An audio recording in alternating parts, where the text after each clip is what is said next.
What is going on, Notre Dame fans? Mike Singer and Tim Hyde here from Blue and Gold with our Wednesday night live show, talking all things Notre Dame football and have some recruiting discussions tonight as well. Mr. Hyde, how the heck are you? How's your week been, man? Had a great week, great weekend, great football game. Irish are one game over 500, huh? How nice is that after 5 games? So we have arrived in the Notre Dame world. But no, here we go. Let's get on a roll, keep this thing going, and get ready for Mr. Dabo coming to town. That's the I next mean, step. this Stanford game, this is the game. This is the one, right, Tim? Okay. Yeah, better be the one they put up 40 and just get out there and get your boy Steve Angeli 2 snaps in the end of the fourth quarter. That's got to be the goal. But no, Notre Dame just come out and just get ready to roll and just keep this thing going. I'm teasing because I know. so many games this Oh, season. man. It's like, all right, this is the game where it's the turning point. And I'm like, oh, maybe it's kind of every week at this point is my thought because you have no margin for error really. Notre Dame should beat up what Stanford's 1-4. Yeah, some heartbreaking Cardinals losses. are 1-4 this season. Interestingly enough, they're also 1-4 against the spread, and Notre Dame is 3-2 against the spread. And we will kind of get to the game itself in a little bit, but please do go ahead and hit the thumbs up on this video, and of course subscribe to our YouTube channel for more Notre Dame football and recruiting content. Had a couple good videos today, or I should say on Wednesday, depending on when you're watching this. Oh, I'm about to sneeze. All right, we're good. Sorry. I always wonder when you're watching TV, you never see people sneeze on there. You're watching Sports Center, whatever. They're disciplined. I almost did there, but held it off. Yeah, had a couple good YouTube videos talking recruiting with Darren Pritchett. And Thursday we'll have Marcus Freeman press conference and Tyler Horka's reaction. And then Friday, final thoughts, observations, and prediction for the game. Saturday night, Tim, you ready for a late night? Oh, yeah, those are the best ones. Kids are in bed. You get all day long to watch college football and enjoy a late night. So nothing better, right? And then Sunday, Mike Goolsby and I will be live. So, yeah, we have you covered on our Blue and Gold YouTube channel. And if you have a question for us or anything you want us to discuss, drop super chat. We'll get to it right away. And last item, blueandgold.com promotion, $10 until August 31st, 2023. So sign up today. It's just $10 of access, and you get access until, or I should say through August 31st, start next football season. So a deal that you'll definitely want to check out. Tim, we'll go to the best thing we saw in the past week, and Mr. Hyde, I will go to you first. Well, I sent you 2. What's the first pick? You sent me 2? I got this one. I didn't know there was another one. Well, there's the other. Well, we'll the get other to the other mine. one. I know you could find that second one in a heartbeat, but this one was just great. Number one, it's nice to see Mayer up there. He made the PFF. If anyone knows, they always come out once a week with their All-American team of that weekend's game. So Mayer made it this week, which was awesome to see. Unbelievable grade. He's been up there a ton. As the highest graded player, for Notre Dame in a couple games, but he's having an amazing season. It's crazy what he is doing. And then the second one I just sent you was, I just happened to see that here today, was this week's cover of Blue and Gold Illustrated, which is right. An unbelievable picture of I forgot about that. It's so good. That's a beautiful one, but great picture of Mayer, scoring that nice touchdown from that was the deep crosser he had with Pyne there. But I love that, and it was just a way to start this show up talking about the team's MVP through 5 games, and he's a premier tight end. Yeah, this picture's awesome. Look at that. I just love that picture. Going down there, stretching out, beautiful pass. That was the deep crosser down there to from Pyne to Mayer. It was awesome. But one thing with Mayer, his stats. Do you know he's the only tight end in the top 80? I think it's 75 or 80 I saw nationally in receptions this year. The only tight end. People want to talk about all Bowers. How many times do you hear about Brock Bowers? And great player, don't get me wrong, but Mayer is having an insane football season right now. He's in the top 20 in receiving. The only tight end, like I said, I think it's the top 75 or 80 in the entire country, which shows you there's a lot of wide receivers out there, Mike. Notre Dame needs to get a couple, right? I think that's the biggest thing when you look at those stats. But he has definitely got to be the odds-on favorite to win the Mackey Award. And I said on the message board, if he does not win the Mackey Award and he keeps having this season, after which I thought Julian Love lost out of the Thorpe in 18, and I still would like to see an investigation how Quentin Nelson did not win the Outland in 2017. Absolute sham. But if Mayer does not win the Mackey Award, Notre Dame just needs to pull out of awards the rest of the their history and just say we're done and just hand out their own, right? But I mean, it's 5 games in. We'll see. he's gonna. Hey, he is the offense, Mike. He is the offense. We're going to talk about this until USC. I mean, 11 catches, 22 completions in the game. 50% of the offense is going to a 260-pound man-child at tight end. He's a dude. And that's including the Cal game. Don't forget, he only had 10 yards in the Cal game, even though he had the big clinching tight end. But he's having a hell of a season, and he's just fun to talk about. Yeah, that quarterback of his ain't too bad either. Hey, I'm looking forward to chatting about him, man. We're going to have a good little chit chat about some QB play, which at Notre Dame, there's nothing better to talk about. My best thing of the week, I thought this tweet from Dre Brown, Notre Dame assistant coach, helps out with the defensive backs and recruiting, says you come to Notre Dame for games like this. I mean, look at this picture. I mean, everyone I talked to who was there, the recruits, folks at Notre Dame, Marcus Freeman himself thought that this was just such an outstanding atmosphere. Freeman talked about it in his postgame press conference. Really was like a home away from home for the Irish in this contest. The atmosphere, again, was just incredible for this one. We are 7 minutes in and we don't have a YouTube comment yet. I don't know if I disabled YouTube comments. So you're we got people watching. So please comment if you're with us live. Otherwise, I'll have to go check to see if I messed something up. But with that being said, Tim, your first, and I'm checking, I think we still got nothing, so I'm going to have to go look at that. Hit refresh, okay, Mike. all right. There we go. Hit refresh. There we go. All right, Milton fan says comments. Burt Reynolds Love it. in here. And Jay Carr says Tim's shirt looks good. Yeah, 3-0, Mike, with the Wednesday green. So we're keeping it rocking. Do you wear that same shirt every week now? Yeah, that's been the comment on the message board is every week, make sure Tim wears green. It's because someone mentioned it one time and now it's like the thing. So here we come.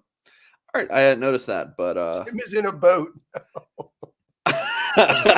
Close. It feels like it. It feels like it. No, it's my lovely mother-in-law. So I come over here and hang out on Wednesday nights.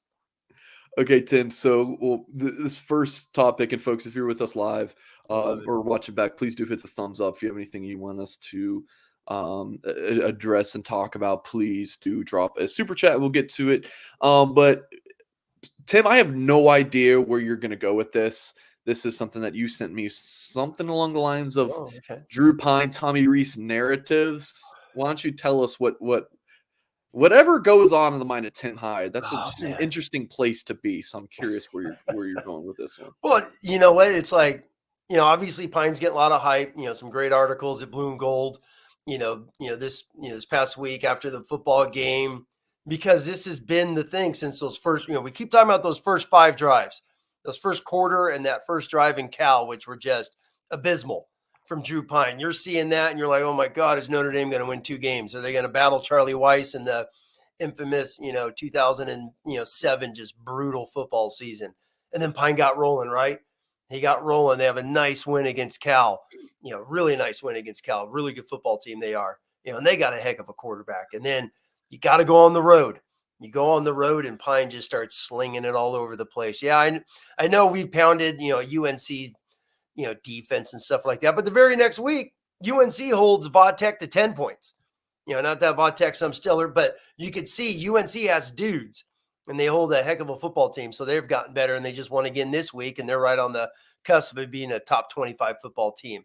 Then you have a bye. And as we're talking about, Mike, every week is the biggie, right? Cal was big because he hadn't won a football game yet. UNC's big because they got a future NFL football quarterback who is just a stud. You're going on the road. You don't know what Pyne's going to do. Is those last 3 quarters against Cal reality? And sure enough, it was. Then you get a bye. BYU's big because they're ranked. That's a good football team. I've watched that game a handful of times now, and that's a really good football team that Notre Dame played outstanding over 4 quarters.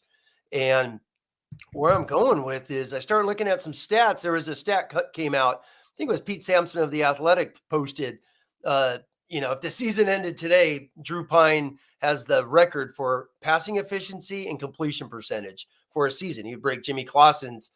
Jimmy Clausen had an unbelievable 2009.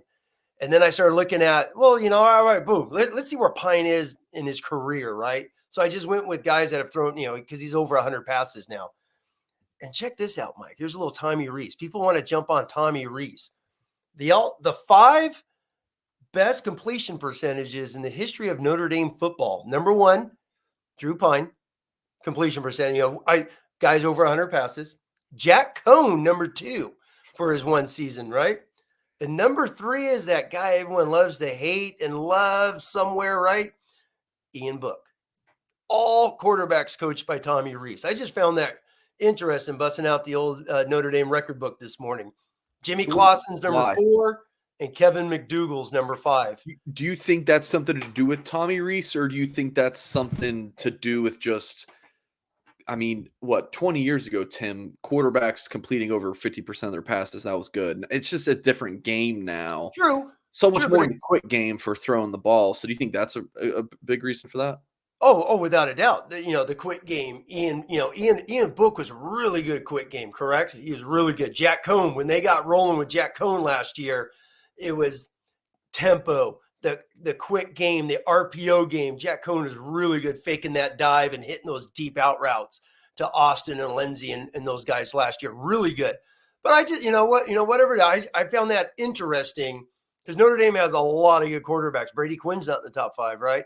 So obviously they more deep balls because he had some great wide receivers. Played a lot more, than True. Cohen. True, and he had a horrible freshman year. Mike Goolsby could talk about that. I think he was 40% is when he got freshman snaps. A freshman to a junior, night and day. Don't get me wrong there. Of course, I understand that. But just talking about the great quarterbacks, even Lou Holtz, they're quarterbacks, but Lou Holtz, he didn't chuck it 25 times. So you could go 12 for 17 in a game, and you're setting records during the Holtz years. So I'm a little surprised Rick Meyer wasn't up there. Paulus threw a ton of passes over his career. So not, billion deep balls back in those days. I just found that interesting. Sure, the game has changed. It's quicker, but you're also throwing more, which leads, Lou Holtz always used to say, the more you throw, it's an incompletion, a sack, a tip ball, interception. There's more bad comes when you throw than good, when you really break it down. So I just found that interesting. A little tip of the cap to Tommy Rees, who just gets, I don't have Tommy Rees to sell. He and I aren't hanging out playing chess together. And it's funny. That's funny because I have this pulled up and it has a phone number on there for YouTube audience. You see, I wonder if you call, this number, what actually happens? I can't imagine Tommy Rees is sitting around. No. I don't even know why they put the phone numbers on the website. Those are going right to a data bank, which one of those recruiting guys in the office is answering about 3 or 4 times a day to check messages for him. But no, Tommy Rees has been there. Obviously, he was a player. He's Brian Kelly. I think he's always going to be pegged as Brian Kelly, Tommy Rees, one and the same, so to speak. And you're kind of seeing that narrative take place with the offense this year. That, it's still Brian Kelly and things of that nature, which is completely different. He's using more motion shifts. He's doing way different stuff than they've done the last few years. But it just, I just wanted to give him a little, virtual high five. And he's got some dudes up there that have played. And if Pyne keeps this going with this completion percentage, especially the efficiency, the one season efficiency, how, Jimmy Clausen, I think was 162. Oh, here it is right here. Yeah, 161, and Pyne's at 167 right now, which is amazing. And I don't know. I just found that interesting because I had no idea. I hadn't looked at the Notre Dame record book in ages, and I was like, "Holy moly!" There's 3 straight Rees quarterbacks. 1, 2, 3. So Pyne's had 3 starts, 3-0, and it was the first quarter. It was really the first quarter against Cal that was terrible, and then he's been pretty darn good since. And then you're playing Stanford, you're playing UNLV, and then at Syracuse. I think we'll see more of the same good, consistent, 65 plus completion percentage, somewhere in 200 to 250 yards, 2 to 4 touchdowns a game. I'd say over the next 3 games might have 1, maybe 2 turnovers, right? Whether it be a sack or a pick. So I think he's going, and then he's probably going to be 6-0 as a starter. Syracuse is going to be really tricky. Notre Dame should roll over Stanford and UNLV. Mm-hmm. So I don't want to discredit the Orangemen. Is that what they're called? Orangemen? Syracuse Syracuse Orangemen. Orange. Yeah, you don't want to discount the Cuse, but again, should be 6-0. And then there's the Clemson game. Clemson's defense, Tim, is one of the best in the country, correct? Outside of the Wake Forest game, yes. So it's like I can just see the group text now in that Clemson game. Oh. If Pyne's struggling, Tim and Goolsby are all going to be all over him. Put it in jelly. But it's just like Tim. If he's not great against Clemson, I don't think it's going to be solely on him. So it's just like, I don't know. That game, yeah, I mean, let's just get to that. I mean, let's get to that game. Can we just hurry up and get to that game? It's like, come on, it's a couple of weeks away. I think the haters are just going to be quiet for a little bit, and then they're just going to pop up, for Clemson game. But it's what he's got 3 more games. He's got 3 more games to keep improving, to keep this rhythm going. And Clemson's got a great front. I mean, Clemson's defense is outstanding. That's going to be a great football game. I mean, they're going to be playing with the 3rd, 4th, 5th ranked team in the country. So of course they're bringing some dudes in there, and they're not, they lost that classic game during the COVID year in 2020. So they're going to be angry, hyped up, ready to roll. It's going to be a classic football game. But Notre Dame coming in at home, night game, 6 games in a row, an improved, offense with Drew Pyne. The efficiency keeps clicking what it is. Clemson's going to have to obviously cover all that, defend that stuff. You still got Michael Mayer. The key in that game, Mike, is going to be, I already know what we're going to be talking about, is those DBs and Notre Dame's wide receivers. They're going to, Tommy Rees better be scheming now, starting to figure out how to get some of these dudes open, because they're just going to be playing press man. Their front 4 is all getting drafted, just like it did in 2018 when they played ND in the playoff game. They're good. They're a bunch of freaks up there. Yeah, you say that now. That's what we'll be talking about, but it'll really just be. But he's got to play. He's still a quarterback. You can't go out. I mean, if he goes out there and he's 14 for 39, how is he 14 for 39? He must have stunk. Did he get the happy feet? Did he get into the Ian Book rhythm? I don't think he is, because when you watch him, he'll sit back there. He got clocked a few times against Brigham Young. He will sit in that pocket and find those dudes. He's not going to run like Ian Book. He's not going to scramble, as we saw him beat the 310-pound nose guard on a 5-yard sprint Saturday. So he's definitely not going to be getting away from those Clemson guys. But I let my my personality and emotion show a little bit on the show. All I'm saying is that if it were Buchner against Clemson, he went 14 to 39. It's the offensive line. Receivers weren't getting open. But if it's Pyne, it's because Pyne is no good. That's just what the narrative's going to be, and that's just how it is. Well, we got to accept it. We got to play the game. If Buchner goes out there and he's 14 for 39 and he's just getting killed, he's throwing the ball 15 yards over the head. He's missing Lindsey again, who's wide open against Marshall, overthrows him. If those things continued, well, then, obviously he doesn't get it good. But Clemson is a monster football game. That is the game. And we've already seen what they did against the top 5 Ohio State, who's number 2. We saw what they did last year against Oklahoma State, saw what they did against Cincinnati. These narratives against top 10 teams are constantly there. Obviously, people could say, well, they beat Clemson. Yeah, don't say it, Tim, right? But obviously we know they did why they beat Clemson in 2020. So that narrative, we could talk about that 1,000 times. But they won. That's won over a long period. Yeah, I don't think it was Clemson's offense that was the problem in that game. No. It definitely wasn't. But that's a great football game there, and we'll roll from there. But I feel like you're dancing around my point, but I'm dancing around it, Mike, because number one, we got to play the game. But that game is going to be interesting because Pyne, does he continue this 70?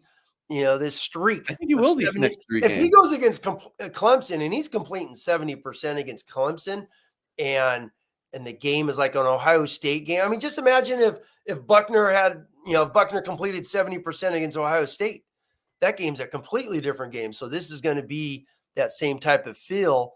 But that seems to be what we've seen with Drew Pyne that is his game, and what's Clemson's going to lock down. They're just going to be like, hey, we're going to get up in your face.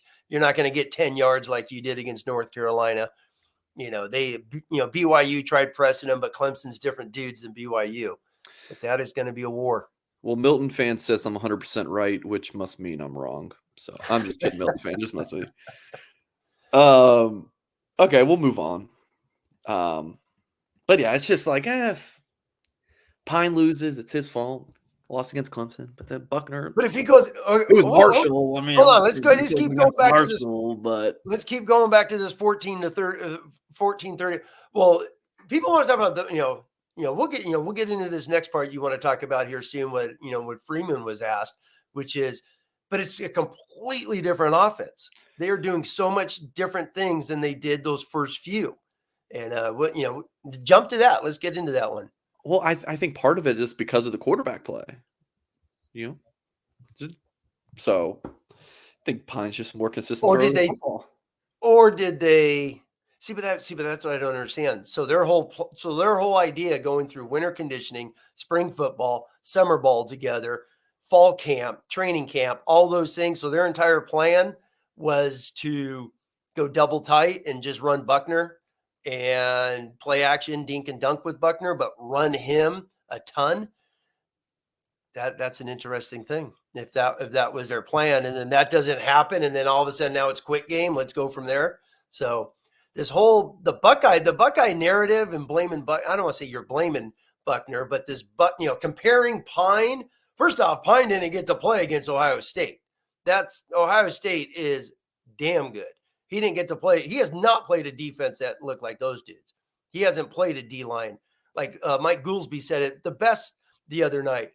The first play of Buckner's first start ever, he gets hit in the face. Pyne hasn't gotten hit in the face like that. The first play he gets hit in the face. You just said he was taking all those shots against BYU. Well, he took a couple shots, but he didn't get hit in the face on the first play of your first career start, and then you keep going from there. And then real quick on the Buckeye thing, this narrative of, Pyne, he's doing so much better. Yeah, he didn't play against them. And what's some of the comments Marcus Freeman said about the Buckeyes? I was happy to punt.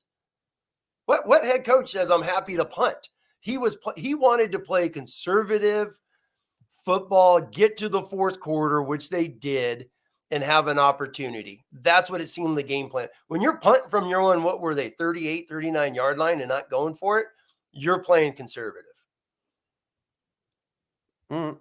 Different. It's been a different world in three different defenses. So I wouldn't even be talking about Buchner if my boy Drew Pyne just was getting disrespected. I just want us to be fair. I just want us to keep the same energy and how we treat each quarterback. That's all. Oh my gosh. It's I say that laughingly. It's that's all. But it's too different. It's this entire football team is so different. And the Marshall thing, there's no way Buckner's to blame for Marshall. I mean,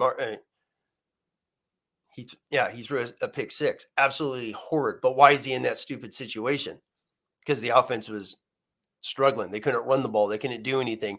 But at the same time, Buchner is also Tim, I'm just going to say this, and we're going to move on because we're still going to be talking quarterbacks. Just keep that same energy if Notre Dame can't run the ball and the offensive line stinks against Clemson. Blame everyone else, right? That's what I'm saying. That's all I'm saying. That's all. Hold on. Marshall, hold on. Before we get to Marshall was the first time that starting five started. Don't forget, they played the Buckeyes with the backup left guard. Okay, he was not supposed to start. So let's remember that. Next thing, you get to Clemson, they've had an extended long period together. So if that O-line goes out there and gets dominated like they did against, he stands O-line, the famous 2017 got mauled by Miami. If that happens again against Clemson, sure, we'll jump all over the O-line and things of that nature. So is Pyne going to look like Ian Book, Wimbush against Miami in 17? I don't think so. I don't know. Maybe you're turning me, Mike. Maybe I'm starting to become a mini little Pyne fan in this 2022 season. I think Pyne is going to be able to dink and dunk and do some of the things. I really do. Milton fan is loving. I'm not even trolling though. I love it. just want us to be fair. That's all. All right. So Marcus, I feel like at every Monday press conference, it can kind of be a little bit boring as I'm watching it, and then around like the 20 or 25-minute mark, I'm like, whoa. Some media members just drops a bombshell question. A couple weeks ago's about transfer quarterbacks, and we got into that, and then this week someone asked.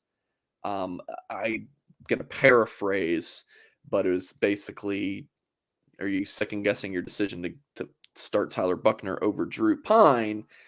And what else is Freeman going to say other than, no, that was earned at the time. This was Freeman's exact quote. I don't question that decision at all. That was earned in practice. He's starting to make, and then he started talking about Pyne a little bit. He's starting to make plays where he's improvising. The one versus BYU where he's falling down and throws to Audric Estime. We're like, whoa, that was one where we were probably thought he was going to take a sack. But, just quickly, he said he did not question the decision. Looking back at it. Thoughts on this, Tim? Yeah, that was that was an interesting question as I was watching that, like, hey, you bummed you started him is basically what the guy should have said. Why'd you start Buchner? But no, Freeman's answer was like, he earned it. That's why as I just mentioned, you go through winter conditioning, you have spring ball meetings, all the things, you get the summer, and then you start training camp, and they named him what that following Saturday, I think with that first major Saturday of training camp, if I remember right, kind of like what they did with Cohn last year, the same type of time frame to give him some weeks to get ready for the Buckeyes. But yeah, I mean, of course, if Pyne was going out there slinging it all over the place and having success and all that, they picked Buchner because they thought he was the best quarterback. I mean, that is plain and simple. How do you not? You're at the University of Notre Dame. How do you not play the best quarterback? So if Pyne did all this stuff, which it sure doesn't sound like he was completing 72% of his passes each and every single day. So in practice, he is, Freeman doesn't like the word gamer. The dude has played amazing in the games. Freeman talked about that the other day, but no, it's an interesting comment or an interesting question, excuse me. Freeman answered it perfectly and he earned it. Plus he got hurt. He got hurt because as we know in the Marshall game, he had to take over that game and roll from there and kind of be that in the entire offense the second half. So yeah, it was an interesting question. Hindsight, which, man, it's tough to look at hindsight because they opened the season. What if the schedule was reversed? Next year they play Ohio State game 4. What if Ohio State was game 4 this year? It'd be a different world, I feel. Yeah. Oh, if we're putting it in our opinion, should Pyne have started over Buchner? Of course, it's possible to answer, and and it's kind of weak to do it in hindsight. But like, it's really difficult to answer when we're not at practices every day. I agree. Media gets a few practices, and it's mostly stretching. And I think they had maybe one fully open practice during fall camp. So it's tough. But what we know about both guys is that Buchner had the higher ceiling as a football player. So I think you needed to go with him because if he is the guy you hope he can be, this is a national championship level caliber team. Whereas Pyne just doesn't have the natural God-given ceiling that Tyler Buchner has. So you're limiting yourself maybe to, the heights of, or like a 10-2 year, an Ian Book year, like in 2019, 11-2 or whatever it is with a bowl win against Iowa State. DT22 says, hey, Mike, didn't you say, where's my mouse? Didn't you say Pyne looked more impressive in camp? I went to one practice this fall when I was in South Bend, and I posted on the message board. I was like, I think Pyne and Angeli threw better balls. Buchner, it's just like in warm-ups, again, you don't get to see much, but to me, it was just like Buchner just didn't throw with as much velocity as those two guys. And again, it's just, practice and throwing to GA standing near the sideline. So that was kind of just a message board post that I had. But Um, yeah, it's you're playing the risk reward. I don't know if risk reward is the correct term with Buchner, but you're definitely playing the ceiling, which, look, I'm a believer in Drew Pyne, but coming in the season, I felt like Buchner should be the guy to start because Drew Pyne's the perfect relief pitcher. So, Yeah. and here we are, and he's 3-0 starter. No, and when I keep talking about the offense, I mean, they did quick game. They did some of these, these motions and some of the bootlegs. Obviously, that Pine's done some of the quick crosses they did with Buchner, but that Ohio State game, I mean, every time Ohio State ran a blitz, Notre Dame didn't even know how to pick anything up. It was an absolute mess in that game. It was a mess. We all saw it. They had their D tackle just dominate the inside lanes. Notre Dame hasn't faced a D tackle like that since. Those ends controlled the game. I always go back, obviously, the Salerno play was the biggie, the one where he got the offensive pass interference. And then all of a sudden they run the jet sweep again to Tyree, gets nothing. Buchner keeps it on a quarterback power right up the middle. He gets 7-8 yards. And then it's third down. They run the ball again, with the quarterback draw. So we haven't seen, how many quarterback draws is Pyne run on 3rd and 15? None. And they did that a handful of times with Buchner. How about the first time when they got down there real quick, Mike, where, when Buchner gets hit in the face and they complete it to Styles, he wiggles down for 50, 55-yard gain, whatever it was. They get in the red zone and they just run. Tim, do you think Tommy Rees didn't know how to call a game for Buchner? It's like you just Pyne was something a little bit more familiar to him. Great. Well, that's when you look at Pyne, or excuse me, Cohn and Book as the number 2 and 3, completion percentage guys. That is a great question, Mike. And those are things I've thought about as well. Is it, Tommy Rees was those two guys at Notre Dame. He was the quick game, dump it. He had a great tight end when Tyler Eifert, who was an All-American then. And, he was that guy. They ran the ball a ton when he was the quarterback at Notre Dame. So, something more familiar. In 2011, they came out and they threw it a ton because they had Michael Floyd. Michael Floyd, first-round pick, top 10 draft pick, had over 100 catches. So they threw the ball more to him. They had Floyd and Eifert. And TJ Jones, who was coming into his own, is a freshman. I think TJ was that year, maybe a sophomore. I forget. But one of those, as a young receiver. So he was coming into his own. Then 12, 13, they just played smash ball. So when Harry Heastan came and they just started running the ball, went to the national title game. So great question, Mike. And that's something that maybe it is. And that goes back to QB recruiting, where who are the quarterbacks that have recruited? They're all these quick game, play action, pro style top guys. The ones that have been the spread option zone read guys, Phil Jurkovec and Tyler Buchner, they haven't had any success at Notre Dame. So great question moving forward when looking about quarterbacks. Like there's, like Notre Dame, there's scuttlebutt about what quarterback, if they get any, some names have been out there where they recruit Avery Johnson. I know he's committed to K-State. That's always, people are dying to get him, but Avery Johnson's a Jurkovec, Tyler Buchner quarterback.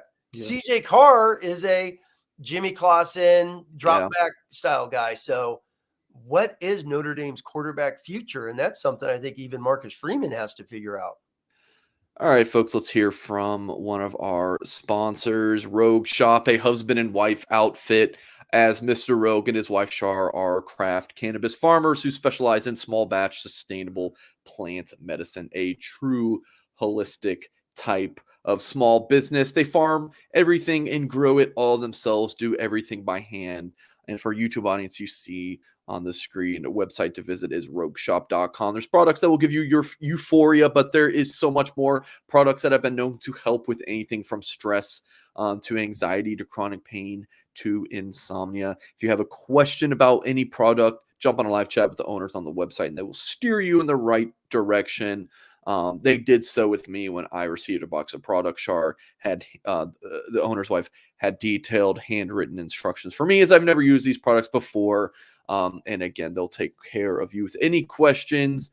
Goal is holistic healing, making your life better. If you suffer from stress, insomnia, if you want to reduce inflammation, anxiety, mood disorders, topicals for great if you have pain in specific areas, great for that. Again, rogueshop.com. Head to the website and use our promo, which is promo code blue and gold. Use promo code blue and gold. Head over to rogueshop.com. All right, Mr. Hyde, let's move into talking some Notre Dame Stanford. Fighting Irish, 17-point favorites, opened up at 15. Wow. And it seems like people are liking Stanford plus 17, but Notre Dame should be able to win this game pretty handily. So just your thoughts early on in the week about this matchup and then this rivalry in general as a California guy yourself. Yeah, I've actually been to a handful of them up in Northern California. So it's a beautiful campus. Stanford's awesome to go there, tailgate, and have a good time. The stadium, I went to the old farm back, I've been to many of those games way back when, but it's an interesting rivalry. It's not a rivalry until someone pulls an upset. And for those longtime Notre Dame fans like me that are out there, yeah, we all remember 1990. They're number one team in the country. They played horrible. Tommy Vardell had the 5 touchdowns, famous touchdowns in that game. Rick Meyer hits, Derek Brown for a game-winning touchdown, and Derek Brown drops the ball in the end zone, that cost him that game. And obviously Notre Dame's won a ton of these. 1992 was a classic upset. Notre Dame's up 16-0, lose 33-16 to Bill Walsh. So Bill Walsh and Lou Holtz didn't like each other. But it's an interesting rivalry in that it's kind of lately. There was a period during Willingham Weiss years where it was, the home team won for like 6-7 years in a row, something like that. It was interesting. And then Stanford Notre Dame, went on this run winning like 7 out of 8 years. And then Stanford with Harbaugh just turned into ground and pound the ball down your throat. And Notre Dame just could not match up physically at the end of the Weiss era. In those early Kelly years, Stanford just manhandled Notre Dame. So it started to turn, lately. Notre Dame went there in 2015 and 17 with a chance at major bowl game, playoff in 15, and they lost. They lost both of those games. 15 was a heartbreaker, last second field goal. That was kind of the beginning of the end for the famous defensive coordinator Brian Van Gorder, that was a horrible game. Deshaun Kaiser scored too damn early with 30 seconds to go and gave them plenty of time. But lately Notre Dame has just dominated I think 3 games in a row, where they've scored 40 something points the last couple. So they've kind of taken this over, which shows in Stanford's record the last few years. They've really struggled lately. So, Stanford going to be able to get it back? I hope not. I say that as someone who wants to see that, some of those old Lou Holtz scores come back where you knew you were going to have a tough game, but we're going to blow you out eventually. But a great rivalry. I think it's a thought in recruiting, and we're going to end the show talking some Notre Dame recruiting.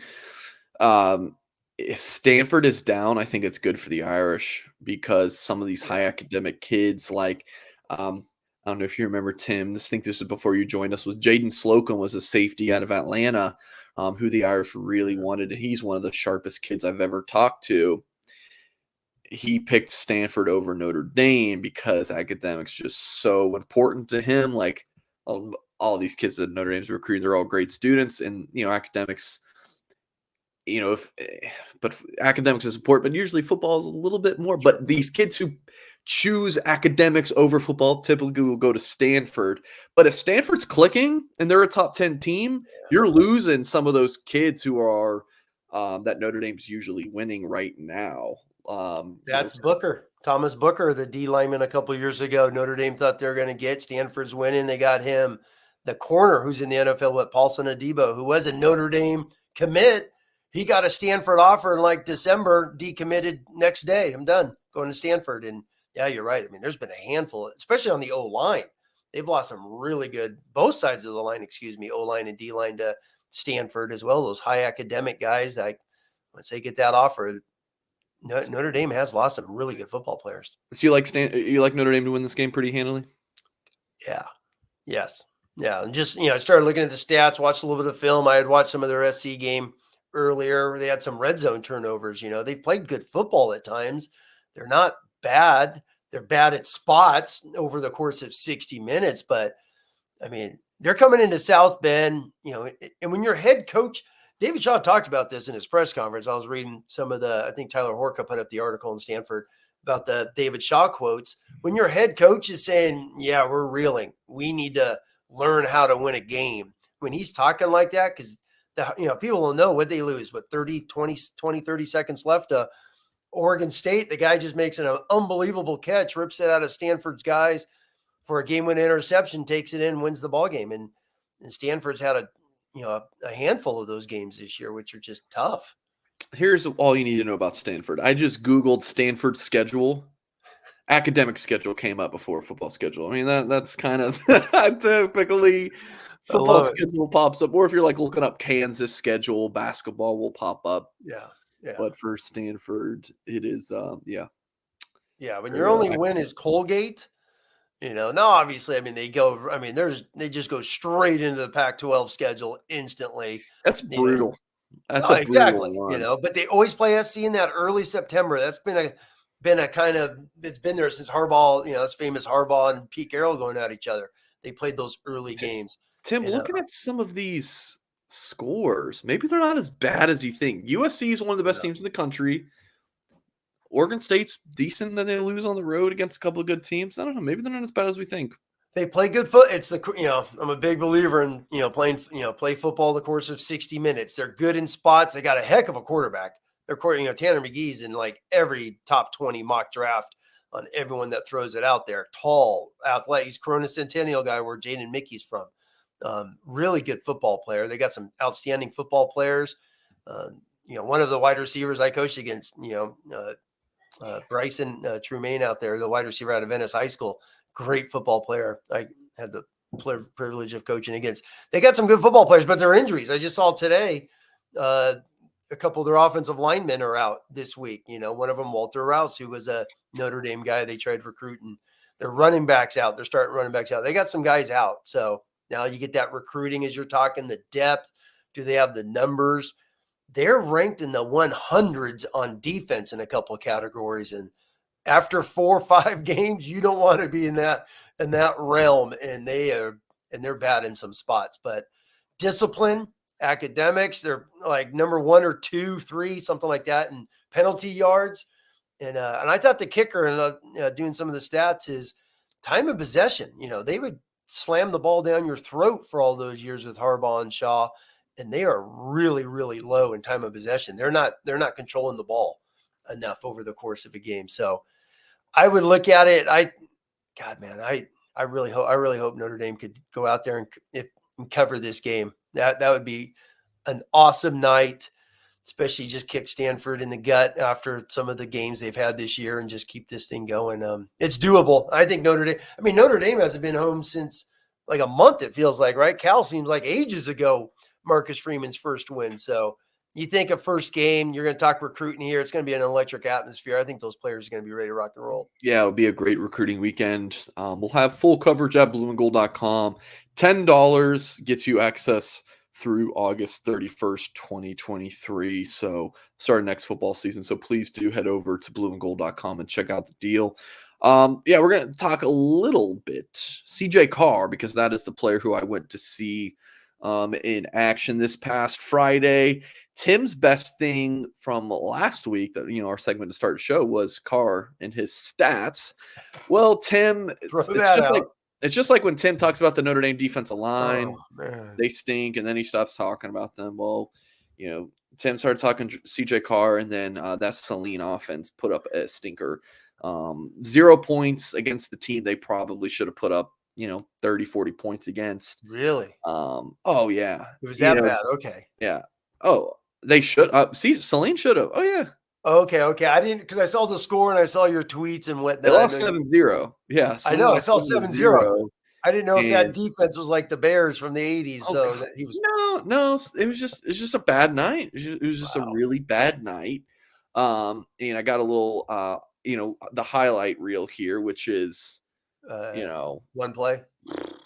the incompletions aren't on this. I didn't include those, but it was just a lot of things like this was called just out of bounds. It was like a lot of things that looked nice, but He's playing at home, Mike. He's got to get the home refs there to count that one.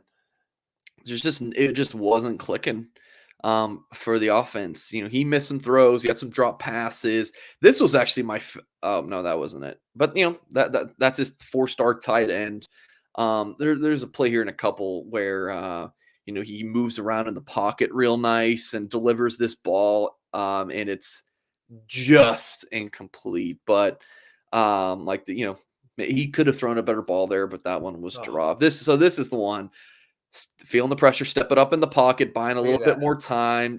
Beautiful ball, just a little too far. Maybe if that's Braden Lindsay. No, is it? But look at this. Rolling to his right. The Marshall game.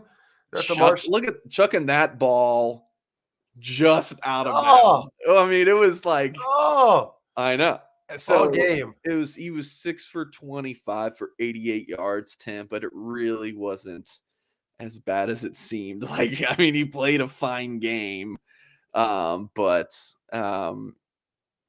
just overall. And then I got some warm up highlights. Like, we played a fine game. Now, like, he was okay. He was like Jason Garrett in the booth. It's just fine.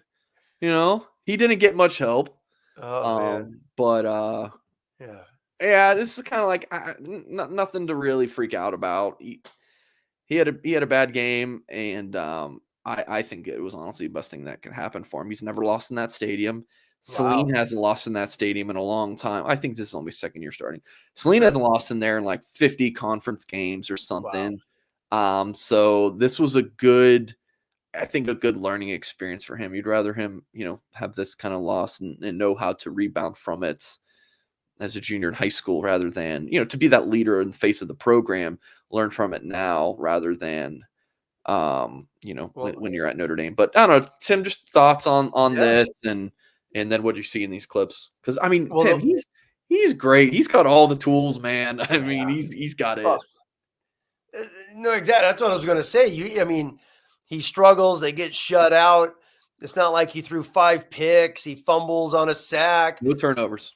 No, I mean, those passes are like on the money. They're just an inch out of bounds. And, and that happens sometimes, right? I mean, it's not like they're wobbling and the guy's catching, ducks in the air.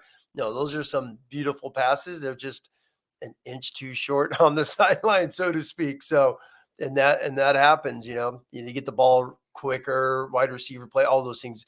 There's nothing wrong with his mechanics, his accuracy, his delivery looks really sharp on those passes you just showed. And no, he looks good. I'm excited for him, to get the South Bend and sling it all over the place down the road for Coach Freeman in his program. Hey, real quick, the tight end, he's a good football player. Yeah, Dylan Mesman. Yeah, I like him a lot. That's the real tall guy they got, right? Yeah, he's number 5, I think. Yeah, I would love if Notre Dame took him as their second tight end in the class. I think he'd complement Jack Larson well, but Notre Dame's kind of, they can do what they want really at tight end, so.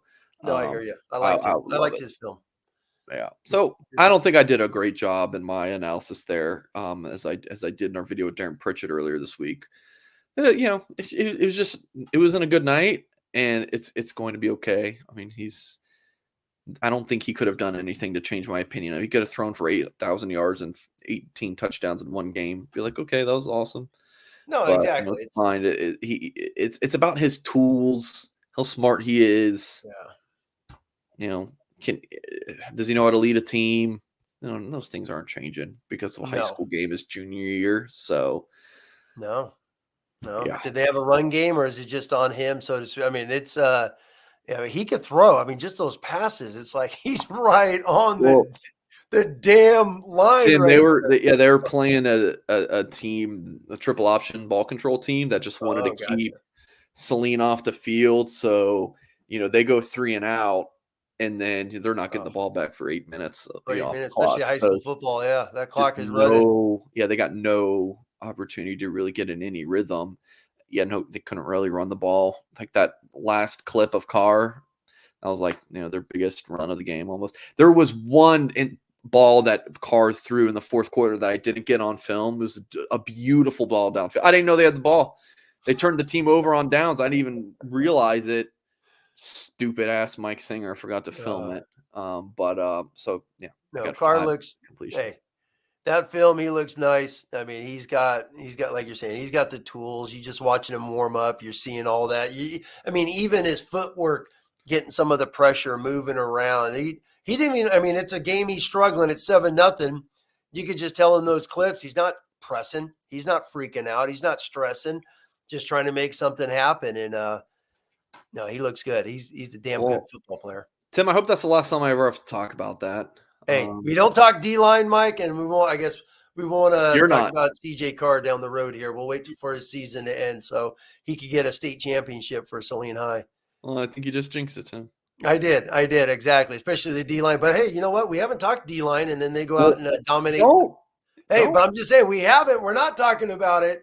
We're saying how they ended the BYU. So I'm not even going to say kudos to the D-line. They're playing horrible. Keep it going.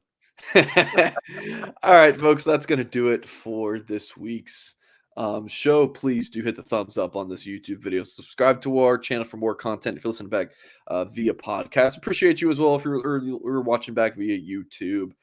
Subscribe, like, rate, review, all those good things. And please do head to blueandgold.com. Catch all of our coverage. Friday, noon Eastern, Tim Hyde will give his 3 keys to the game and his final score prediction. So please do check that out on the website. Appreciate everyone for watching or listening, and we'll catch you next time.